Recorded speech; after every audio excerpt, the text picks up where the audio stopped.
အားလုံးမင်္ဂလာပါအခုသင်ခန်းစာတော့ဒီလိုပုံစံ 3D photo အလံလေးတွေဘယ်လိုလုပ်ရမလဲဆိုတော့ရှင်းပြပြဖြစ်ပါတယ်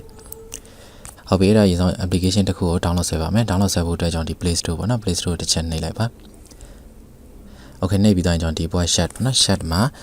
BING လို့ရိုက်လိုက်ပါရိုက်ပြီးတော့ကျွန်တော်ဒီ keyboard က Shad ပေါ့နော် Shad ကိုတစ်ချက်နှိပ်လိုက်ပါနှိပ်ပြီးတော့ကျွန်တော်ဒီဟာလေးကိုတစ်ချက်ထပ်နှိပ်မယ်ဒီ Bing Chat with AI and GPT ပေါ့နော်ဒါလေးကိုကျွန်တော်ဒီ download ဆွဲပြီးတော့ကျွန်တော် install လုပ်ရမှာပေါ့နော်အခုကတော့ကျွန်တော်ဒီ install လုပ်ပြီးသားဖြစ်တဲ့အတွက်ကျွန်တော်ဒီမှာ open လို့ပေါ်နေရပါတော့ဟုတ်ပြီတော့ကျွန်တော်ဒါကို back နဲ့ထွက်လိုက်မယ်ပြီးတော့ကျွန်တော်ဒီ Bing application ပေါ့နော်ဒါလေးကိုတစ်ချက်နှိပ်လိုက်မယ်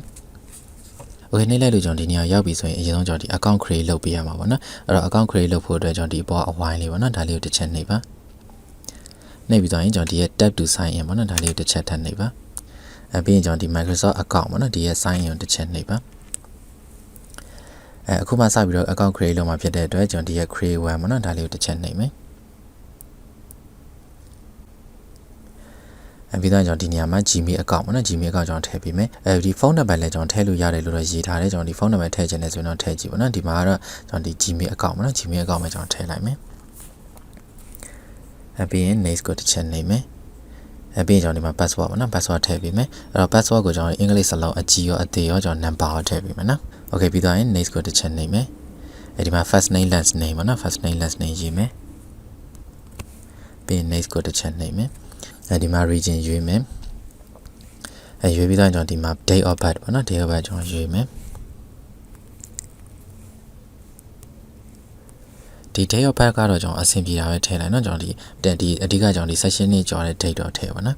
ပြီးတော့ရင်ကျွန်တော် next ကိုတစ်ချက်နှိပ်မယ်ပြီးရင်ကျွန်တော်ဒီခုနကတော့ထည့်လိုက်တဲ့ Gmail လိပ်စာပေါ့နော် Gmail လိပ်စာမှာသူကကုတ်နံပါတ်လေးတော့ပို့ပေးလိမ့်မယ်အဲ့တော့ကျွန်တော် Gmail ကိုတစ်ချက်ပြန်သွားမယ်ဒီမှာပေါ့နော်ဒါလေးကိုတစ်ချက်နှိပ်မယ်ဒီ number လေးပေါ့နော်ဒါလေးကိုဖြည့်ပြီးတော့ copy ယူလိုက်မယ်ပြီးရင်ကျွန်တော်ခုနကတော့ Bing application သွားမယ်ပြီးရင်ကျွန်တော်ဒီမှာ paste ချမယ်ပြီးရင်ကျွန်တော်ဒီဟာလေးကိုလည်းအမှန်ချက်ပေးမယ်နော်ပြီးရင် next ကိုတစ်ချက်နှိပ်မယ်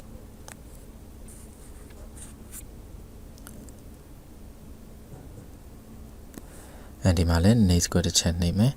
သူကကြတော့ကျွန်တော်ဒီမှာကတော့ဒီဘက်ကညွှန်ပြထားတဲ့ပုံစံလေးအတိုင်းပဲဒီဘက်ကအရာဝတ္ထုပစ္စည်းလေးတွေပေါ့နော်ဒါလေးတွေကိုရွှေ့ပေးရမှာပေါ့နော်ဒီမှာဆိုကားလေးကကျွန်တော်ဒီဘက်ကိုစောင်းနေရတော့ဒါလေးကိုရွှေ့ပေးလိုက်သူကလက်ညှိုးညွှန်ထားတာဟိုဘက်ဆိုတော့ဒီဘက်ပေါ့နော်ပြီးရင် submit ကိုတစ်ချက်နှိပ်မယ်ဒါကကျွန်တော်တစ်ခုပြီးသွားပြီနောက်တစ်ခုကကျွန်တော်ဒီဘက်ကိုညွှန်ထားတယ်တစ်ခုနှိပ်မယ်ပြီးရင်ကျွန်တော်ဒီအောက်ဘက်ပေါ့နော်ပြီးရင် submit ကိုတစ်ချက်နှိပ်မယ်Okay ဒါဆိုရင် verification ဖြစ်သွားပြီပေါ့နော်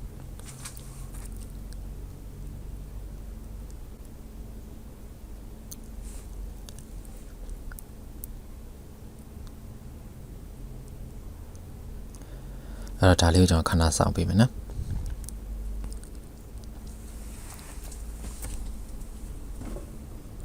Okay ဒါဆိုရင်ကျွန်တော်ဒီမှာ account create လုပ်လို့ပြီးသွားပြီပြီးတော့ကျွန်တော်ဒီရဲ့ back နဲ့သွားမယ်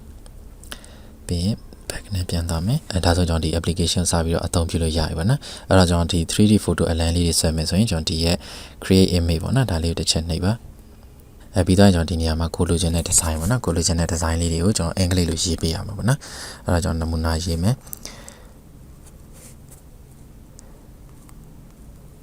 တကယ်ပေါ့နော် main ကလေးတယောက် on the flower ပေါ့နော်on the flower လို့ရေးလိုက်မယ်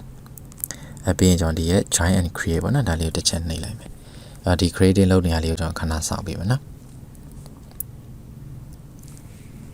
တခါလေးကြလဲကျွန်တော်ဒီနေရာမှာရေးလိုက်တဲ့စာသားပေါ့နော်စာသားကကျွန်တော်ဒီအတိတ်ပြီးတော့အတိတ်ပဲမရှိဘူးဘာသာပြန်လို့မရအောင်ဆိုရင်လည်းကျွန်တော်ဒီမှာ creating မဖြစ်ဘဲနဲ့ကျွန်တော်တခါလေး error ဖြစ်သွားတယ်နော် error ဖြစ်သွားတယ်ဆိုတော့တခြားစာသားလေးတွေပြောင်းရေးပေါ့အဓိကတော့ကျွန်တော်ဒီ application ကကိုရေးတဲ့စာသားပေါ်မူတည်ပြီးတော့ဒါ 3D photo အလံလေးတွေထွက်လာမှာပေါ့နော်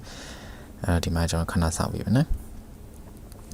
တော့ပုံရပြီဆိုရင်ကျွန်တော်ဒီနေရာလေးမှာပဲလာပေါ်လိမ့်မယ်နော်အဲ့တော့အခုကတော့ကျွန်တော်ဒီမှာ creative မဖြစ်နေဆိုတော့ခဏစောင့်ပေးမယ်နော်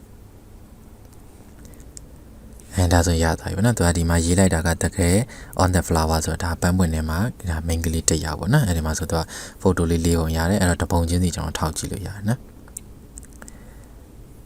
ဒီတိုင်းလေးပါနော်ပြီးရင်ကျွန်တော် back နဲ့ပြန်သွားမယ်ဒီမှာကျွန်တော်ဒါ reason အနေနဲ့ဒါတပုံဒီ design တစ်ခုဆွဲပြီးသွားပြီပေါ့နော်နောက်ထပ်တစ်ခုကျွန်တော်ဆွဲကြည့်မယ်နော်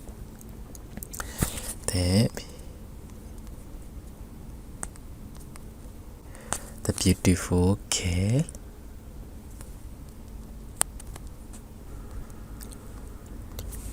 on the cloud ပေါ့နော်ပြီးတော့ create တစ်ချက်နေလိုက်မယ်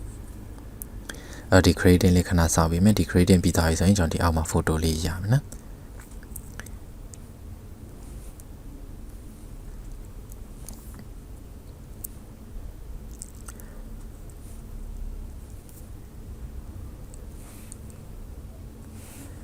ဒါဆိုကျွန်တော်ဒီမှာ photo လေးရသွားပြီအဲ့တော့တစ်ပုံချင်းစီကျွန်တော်ထောက်ကြည့်မယ်ဒီမှာဆိုတော့ on the cloud ဆိုတော့ဒါတိမ်ပေါ်မှာပေါ့နော်တိမ်ပေါ်မှာဒါ beautiful care ပေါ့နော်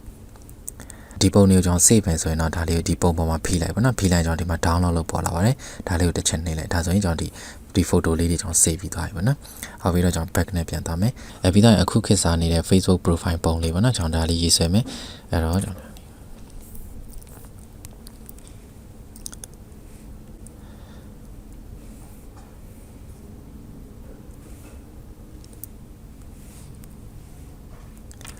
ဒီ design လေးကတော့ကျွန်တော်စာသားလေးနည်းနည်းရှိတယ်နော်အဲ့တော့ကျွန်တော်ဒီမှာ paste ချလိုက်မယ်ဒါကကျွန်တော်ဒီ line ပေါ်မှာသူများရေးထားတဲ့ဟာတွေပေါ့နော်အဲ့ဒါလေးတွေကိုကိုယ်စိတ်ကြိုက်ပြန်ပြီးတော့ပြင်လို့ရတာပေါ့နော်ဟုတ်ပြီအဲ့တော့ကျွန်တော်ဒီမှာအဲ့ဒီမှာဆို 3D photo ပေါ့နော် 3D photo ကိုပြီးသွားရင်သူကဘယ်လိုပုံစံလဲပေါ့နော် Korea traditional တဲ့ဒီကိုရီးယားရိုးရာပုံစံနေဒါလေးတွေကျွန်တော် background ပါလဲဆိုတော့ social media profile ဒါတွေပြီးရင်နာမည်ကပါလဲအင်ဂျင်ပြီးprofile picture ပေါ့နော်ဒီနေရာမှာကျွန်တော်စာသားလေးတွေကြိုက်တယ်လို့ထပ်ပြီးတော့ပြင်လို့ရနော်ဒီမှာ Korea traditional ဆိုတာဒီနေရာမှာကျွန်တော်တစ်ခုခုပြင်လိုက်မယ်နော်ဒီအဝတ်စားတော့ဟုတ်ပြီအဝတ်စားဘာဝယ်ခိုင်းမလဲဆိုတော့ကျွန်တော်ဒီကျွန်တော်ဒီ skip ပေါ့နော် skip skip ဝယ်ခိုင်းလိုက်မယ်ဒီ skip မှာကျွန်တော် design လေးတွေဖြတ်ထပ်ပြီးတော့ပြောင်းလို့ရနော် skip မှာကျွန်တော် yellow ပေါ့နော်yellow scale ပေါ့နော် yellow scale ရွေးလိုက်မယ်ပြီးတော့ရင် create တစ်ချက်နှိပ်လိုက်မယ်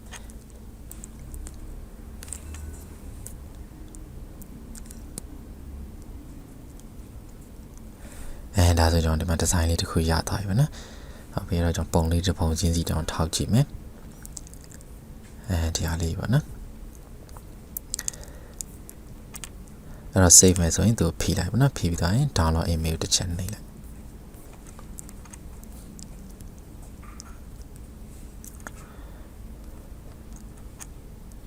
အဓိကတော့ကျွန်တော်ဒီနေရာမှာရေးတဲ့အင်္ဂလိပ်စာသားပေါ့နော်အင်္ဂလိပ်စာသားပေါ်မူတည်ပြီးတော့ကျွန်တော်ဒီမှာ design အလန်ဒီ 3D photo design အလန်လေးတွေထွက်လာမှာပေါ့နော်ကိုကအင်္ဂလိပ် scale ကောင်းနေဆိုရင်တော့ကျွန်တော်ဒီနေရာမှာကိုကြိုက်တဲ့စာသားလေးတွေကျွန်တော်ထည့်ပြီးတော့သုံးလို့ရတယ်ပေါ့နော်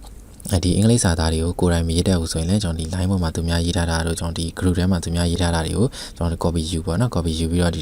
စာသားလေးတွေပေါ့နော်စာသားလေးတွေကျွန်တော်ပြင်ပြီးတော့ကျွန်တော်ဒီမှာ design လေးတွေရွေးဆွဲလို့ရတာပေါ့ဟုတ်ပြီနော် okay ဒါဆိုရင်တော့ကျွန်တော်ဒီသင်ခန်းစာလေးကိုအားလုံးနားလည်မယ်ထင်ပါတယ်